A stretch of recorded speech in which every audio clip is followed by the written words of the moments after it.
Why Copenhagen now, Kristjaan? Why Copenhagen now?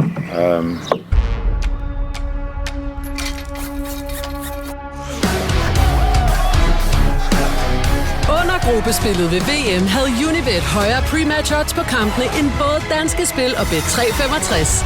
Så gå ind på Unibet og spil med på VM i dag. Vi ses hos Unibet. I think, and first of all, welcome. Thank you. Thank you. I think I've always had a desire to work abroad since I was younger.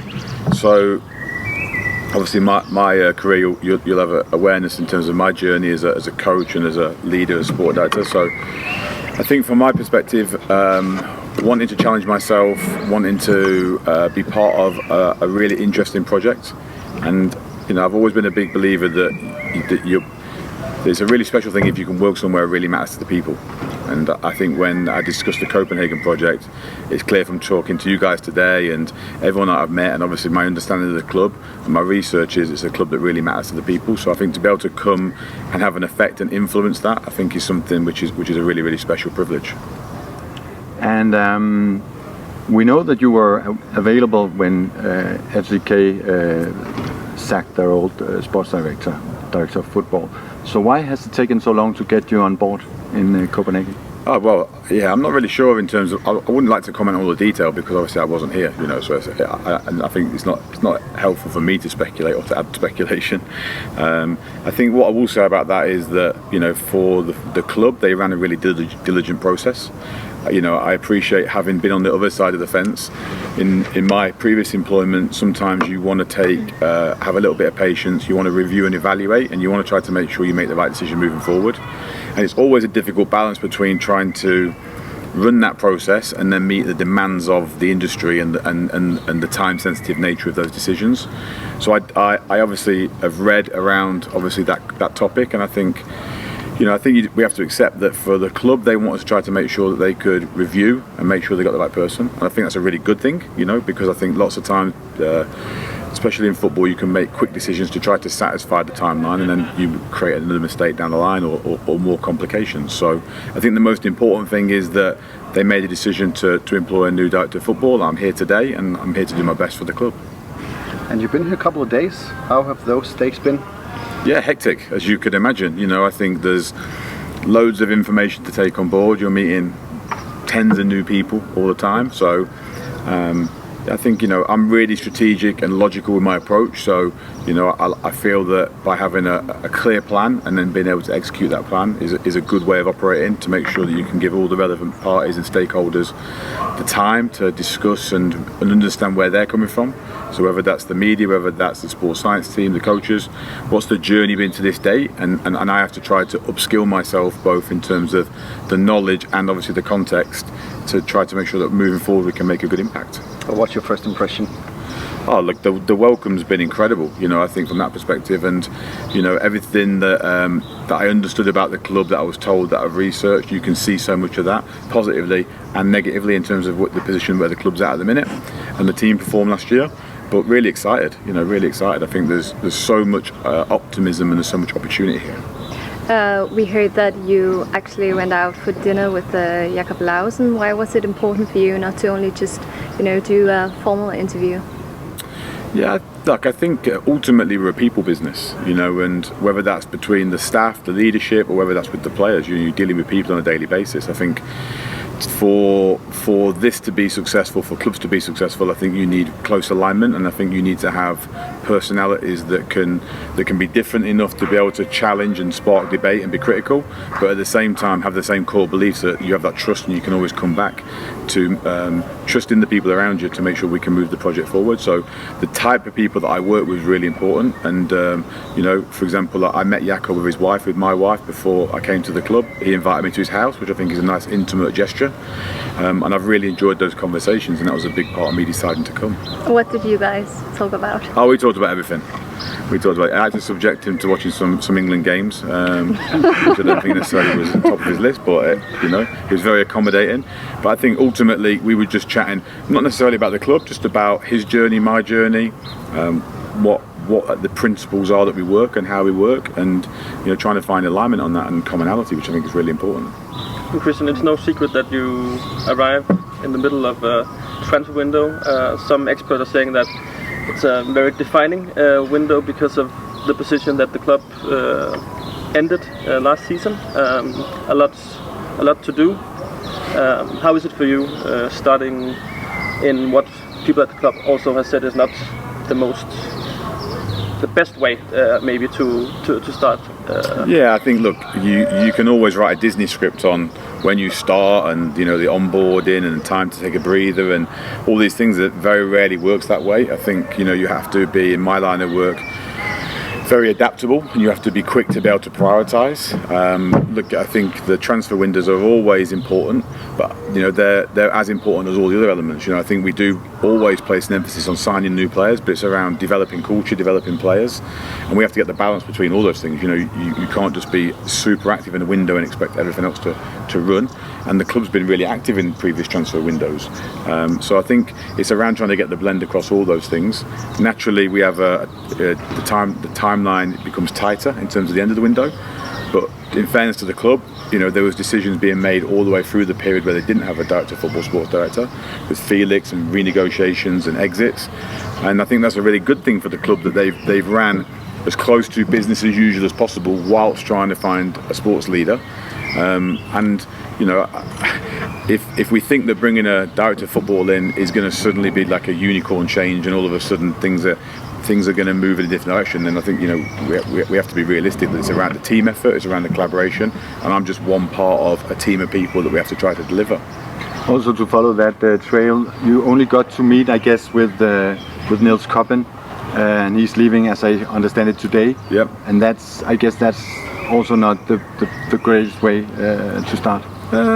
Yeah, look, for Niels' perspective, I think the condition of the recruitment team and where the lists are and the information, all that piece is up to date, and that's been flowing for the last 6-8 weeks. So from that perspective, the recruitment team and the scouts that are looking at the players, the information is all there. He's done a fantastic job and was really, really good for me in terms of welcoming me, taking me out for dinner. We spent loads of time chatting about the team, recruitment, the club, the direction of travel. And look, for him, he has an opportunity which is a really, really good opportunity for him, and I think it takes him closer to home in terms of logistics, puts him at a very good club and a slightly different role for him, which is where he wanted to go. So I'm really, really pleased for him. He's a really, really nice guy, and I think he's done an incredible job in terms of trying to make sure the preparation's been done for the summer. Did you try to convince him to stay?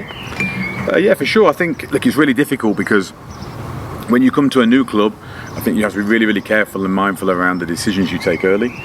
So I think Niels, and the information from Niels himself and all the guys in the leadership team was the positivity that he'd done with the job moving forward. But at the same time, we have to be honest around the fact that you can't overpromise and underdeliver. And it's really difficult for me to say for any individual at the minute, this is what the future looks like, because I don't have enough information. And I think that would be negligent on my behalf if I came to the club and made a series of decisions which maybe at a later point, some will obviously benefit the club, some could be negative. So I have to be patient in terms of understanding where we're at, but not too patient that we end up a year down the line and nothing's changed. So it's just trying to find that timeline and that piece. But I think, look, it's a transient business, and you'll always lose people, and we have to be insulated enough to be able to cope with any of the changes that happen. Niels stopping, is that also a sign that you will set your own team here? No, not really. I think it's around an evolution of everything, because I think everybody's aware the team finished in a position which is unacceptable last season. So from that perspective, there are things I think that we need to improve upon. There's things where we've received the feedback from the leadership team, from the coaching staff, to signpost us to things that I think need to improve, and I think that's really, really positive, because nobody's got their head in the sand to suggest, we have a little bit of a blip and we finished 7th. I think it's really, really clear that we've got things to improve on. My job is to try to prioritise them and set about an action plan, if you like, and a strategy to be able to solve some of those things and to improve the performance, and be sat with you guys in a future day celebrating success. Yeah, you said it yourself. You're stepping into a club that had its worst season in many, many years. 25, I'm told. Yeah, 25, exactly. So, what's your thoughts about that in terms of how you're going to work and how you're going to be here? Yeah, look, I think when the position is as difficult as what you just described, yeah, the danger is that you just try to work really, really fast and really quickly to try to solve it, but without a clear plan and without a clear strategy. You'll find from me that I'll be very strategic in my thinking, and that doesn't mean that we need to work slowly, but we need to be really clear on what the priorities are, and we need to work to execute them and move and shift the culture to obviously us having a performance culture that can obviously push out the wins again. It's difficult for me to comment on anything that happened before because I didn't experience it, and I can only really judge on what I experienced moving forward. And what I can say, there's a big desire within the group here at the training camp and back in Copenhagen to understand that we do need to adapt, we need to change, and we need to make sure that we can get the team back to winning ways and obviously get back to what you guys have always been you've accepted, which is the Copenhagen way, which is to win titles and obviously have European nights and all those things that obviously from an outsider I saw that I would love to be part of in the future. But when you came to Sunderland, it was also a club with big traditions, and they were not in a really good state. Is there some similarities of you coming to Sunderland and you coming to Copenhagen, two clubs that needs to improve? Yeah, I think, look, you've got to be respectful to all the clubs. I think it's difficult. Every situation is unique to the club. And I think it's difficult. I wouldn't want to compare a Sunderland and a Copenhagen for both, because I think both fantastic football clubs that have rich history, which I think there's some commonality. I don't think you can copy and paste the solutions. I think it's around really identifying where the issues are and what we want to try to improve and where we want Copenhagen to be in the future. But yeah, certainly, obviously my journey at Sunderland's well documented in terms of, I think we were in 9th in League One when I joined, and I left obviously with the team heading into Europe. So that was an incredible journey for me and my family and the people that are on that. And from my perspective, I hopefully can bring some skills and some attributes that I can use the principles of to obviously come to Copenhagen and get the team back to where we need it to be. You said a bit about what you like about the job you're taking now. Can you say a bit more about which boxes this FC Copenhagen ticks for you? In terms of what do you like about the club, where they are, the status of the club? I guess Europe also. My answer to that is what's not to like. I mean, I think Copenhagen for me as an outsider has always been a place where they've managed to fuse development of players and performance.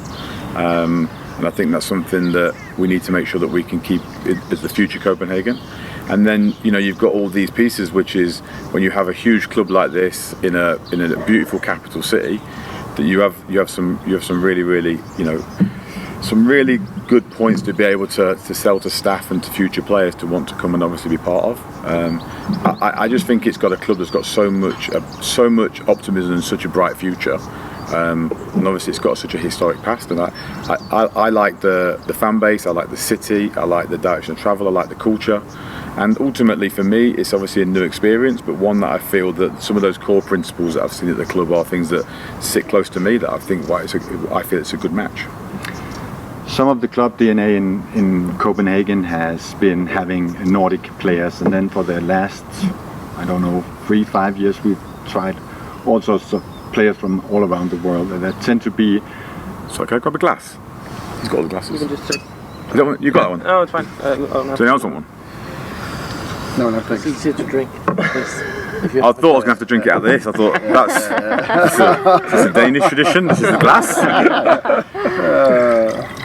Sorry, what was your question? That tends to be a wish now. Also, Bo mentioned it to me yesterday to look for more Nordic players, and that makes some of our users ask, how is your knowledge with the Nordic market of players? Yeah, I think the first part of your question there is that I think the players need to carry the identity of the club. So you want to have, I think in this case, Nordic players. You want to have a core of Scandinavian players and a core of Danish players, and ultimately you'd really want a core of Copenhagen players. So I think from that perspective, the talent program that the club's had, I think, is a really, really strong pipeline, and I've been super impressed with the guys, both what I've seen recently and historically in terms of the players that have come through that pathway. And then in terms of the team, it's just around your preferences. I think for Copenhagen, the preferences have to try to have a Scandinavian heart and a core of Scandinavian players, and I think that's a common sense approach. and then you have to try to make sure that you can build the quality and the diversity that you also need, you know, around the team. And, you know, I'm not 4 minutes suggesting it's purely a Scandinavian team, but I think having a Scandinavian core with the right types of players that can come and provide a point of difference, because culture is really, really important. I think when I see Copenhagen, I see it as a city culture. I think the team needs to represent that culture, and I think that's probably, you know, in my early days, my feeling is the most sensible route to go down. Can you tell a bit about your previous work with young players' talents? Yeah, for sure. I mean, we could spend a lot of time. I spent most of my career, you know, like my background was youth coaching, academy director. I've been extremely fortunate to work with some highly talented young players, best players in the world, you know, in terms of some of the players I've been exposed to. So for me, player development is something that's really, really important to me. That's not just, you know, 10 to 20. It's also about 20 to 35, you know. When I went to Sunderland, my first statement with the players was, we're interested in players that want to improve. And one of the players at Sunderland who wanted to improve was Grant Ledbetter, and he was 34, I think, at the time. And he still wanted to improve. So we want to make sure that we've got a culture around players that are curious to develop, players that want to perform and keep performing, and to do that they have to keep learning, evolving and developing. Certainly the younger ones can tend to need more support and more help, and naturally, you know, I want to try to add my experiences and discuss those with Morten, and obviously try to make sure that we can make sure that the talent that's transitioning from our talent pool into the first team environment is the best in Europe. But that can sometimes be difficult when you're in a club that needs to win every time. Can you talk about the balance? Because recently maybe one of the biggest talents of all right now, Oliver Højer, is going out on loan to Lyngby, and some fans would say, okay, why can't there be a place for him now in the squad? But of course, Bo he needs to win, and he needs to have experienced players, but also there has to be some room. What is like, do you have like a goal to a certain amount of minutes or young talents having a place at the first team? No, I think, look, this is the puzzle for a lot of clubs. You know, we had you know, I can speak from experience in my previous club, we had media guys and external stakeholders constantly asking those types of questions, because Sunderland's 9th in League One, and you need to get back to the Premier League where they've always spent their time. Oh, you know, you can't do it with young players. You know, I had a young 16-year-old at Birmingham who showed he could play in the Championship, went on to be, you know, in the top 3 in the Ballon d'Or. So I think we have to make sure that the programme for the young players is specific to those individual young players. We can't group young players together and say all young players this. The programme for each player needs to be specific, and the role they play in the squad needs to be specific as well, and it needs to be a match. So, you know, there's the balance between the experience that you expose them to, the minutes on the pitch and the training environment, and you have to try to find the right moment and the right time for that. The decision at the present time is to try to make sure we get the right balance in the squad, and I think in all times it's always about balance, but I for sure believe that you can do both things at the same time. Yeah, for sure. What's your first priority right now? Probably grab a cup of coffee. I'll let you do that. And after that? Look, the window is the priority at the present time. You know, I think some of the other workflows and work streams we have, you know, they are time sensitive, because we want to make some changes. We want to keep evolving, and we can't just kick it down the road and say within 2 years.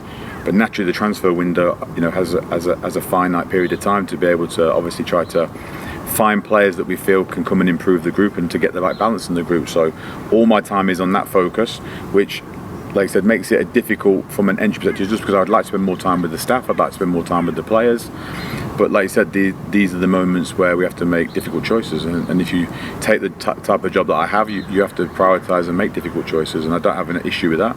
And what we'll try to do is make sure that the transfer window gets boxed off appropriately, and then we'll start to obviously add on those other work streams, and I'll set about some of the staff getting on with some of that stuff in advance of me being able to spend more time with them and give them a sort of a sense of direction where we're going, and then hopefully we're working on multiple streams at the same time.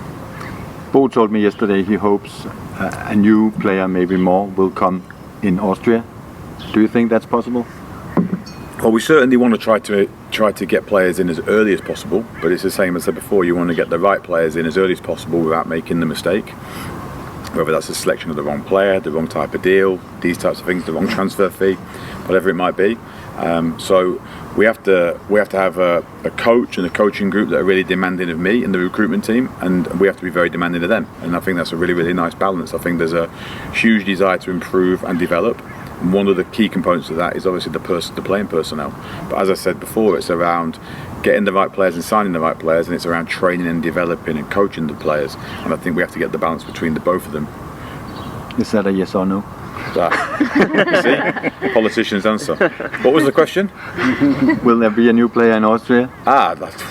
It's difficult. I think, like, you know, in my job, it's really difficult to say this is the timeline to hit, because the complexities of a transfer, you know, you can be going to bed one night thinking the player's turn up the next morning, and then he could be 7 days later, he's still not here. And it can be outside of your control. I appreciate externally, media and fans will say, you know, what's going on, where is he? But this is the levels of complexity are so difficult, and I think certainly, you know, within any player negotiations, transfer negotiations, I don't think it serves to add a time constraint for us. But that doesn't mean I don't disagree with Bo in terms of, you know, I think for the coach, I'd like to get the players in as early as possible for them to be coaching and involved in the meetings that we've got running here. Yeah, so I'm hearing it could happen. Yeah, everything could happen. Yeah, because we have players that we've identified. We have negotiations ongoing on players. So please don't think for 1 minute that, you know, I start on July the 1st and, you know, we've still not got around to speak. We have several players that have got conversations going at the minute, and obviously any day those conversations can move forward. But, you know, I'm not going to be pressured into making sure that we have someone on for a Saturday or for a Sunday to meet a certain deadline. The most important thing is that when we get to the end of the window that we have them, but also taking into the perspective of the fact that the league starts so early and we have the qualifiers for the Conference League. So there's some other factors in there that we obviously need to try to manage. Is one of the players you're negotiating with Jakob Larsen? I couldn't possibly discuss any of the players, and you know, I can't get into any of the conversations. Like, I'm sure there's loads of stuff being covered in the media on different players. We're looking for a certain level of quality, and we're looking for a certain type of individual that really wants to come and add to the team and add to the squad. And they see themselves adding to, obviously, Copenhagen going from what was described as obviously a difficult season and the worst in 25 years and pushing us back to the top end of the table quickly. Bo told me yesterday that he was quite convinced that, of course, it's a long window and a lot of stuff can happen, but that he expects there to be quality players improving the starting lineup, arriving in Copenhagen before the first game in the Conference League qualification. Is that also your feeling that I mean, it's a common sense approach, isn't it, that if you've got big games like that, you want to try to make sure you've got the best team available. So yeah, I can't disagree with that. The difficulty is that we don't manage all the elements. So, like, you know, one thing this season which I've experienced previously is when you have a summer tournament like the World Cup or the Euros, it always creates a drag on transfers, because, you know, players that you may want to acquire from a club that even might be available from that club, they hold on to for a little bit longer because their players haven't come back. So, you know, we can be as proactive as you want in some cases, and, you know, you will have to apply some patience. That doesn't help us necessarily, because we have these qualifiers. In terms of the league season, obviously every team has the same issue, which is the window operates when the league operates. But whether it's for either of those two competitions, for us, we want to try to get the players in as early as possible, because naturally you have more time with them, and the more time you have with them, the more coaching you can have, and then obviously, you know, we can better prepare them for the game. So that would be the ideal, and that's why we've got so many current ongoing conversations, because we're trying to be proactive and we're trying to move the timeline forward. But before you build a new team, you have to understand what was wrong with the old team. How well do you know the analysis of the current season and what was wrong and what have to be improved? Yeah, I think I spent a lot of time, you know, on the analysis of the team and watching the team, and then speaking with Bo and speaking with the guys on their thoughts and feelings and how they saw it from their lens, you know, and their perception. So I think there's some commonality in everybody's feeling and thinking around that, which I won't go into today. And then there's the piece behind that around how we try to shift that performance mindset of the group and the direction of the club to make sure that, you know, we're evolving and we're modernising, and, you know, Copenhagen in 5 years is a much different beast than Copenhagen today. You know, performance sport changes fast, technology, people, methods. We have to make sure we're at the forefront of that, and I'll try to make sure that, from my perspective, I give everyone the opportunity that we can shift and do what's the most appropriate thing for this football club. And like I said to you before, every club is different, so it's not around copying and pasting what happens here in the Premier League or something that goes on in the Bundesliga. We've got to try to make sure that we're the best version of ourselves. But how well do you know the current squad? I think going back to the question, I mean, like, you know, when I was at Sunday last year, we signed a boy from very close to Copenhagen, goalkeeper. So, you know, we're always covering those leagues. I think naturally I have to have a little bit of an alignment in my thinking to make sure that, and the precision around where the players fit in this squad compared to obviously the ones that are available. But I've got a great team of people around me here to help me try to make that adaptation quickly. But you know, we have a deep understanding around how the team performed and where the team needs to improve, and then therefore what are the profiles of the players that can best do that. Thank you. Thank you very much. Thank you so much. Thank you. And now the sun comes out. Perfect. Now we get the coffee. Yeah.